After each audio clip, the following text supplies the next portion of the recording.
बर्तमान राज्यर विभिन्न स्थान में बात्या दानार प्रभाव देखा मिलूँ। चारिआडे वर्षा आरंभ हो जाइए।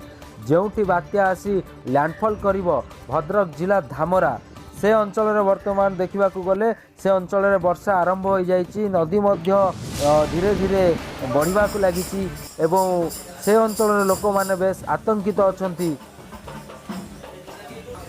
ए दृश्य हूँ भद्रक धामरा जोठी आसी सीधा सड़क बात्या लैंडफॉल करिवो बोली जहाँ पाणीपाग विभाग पक्षर सूचना मिली।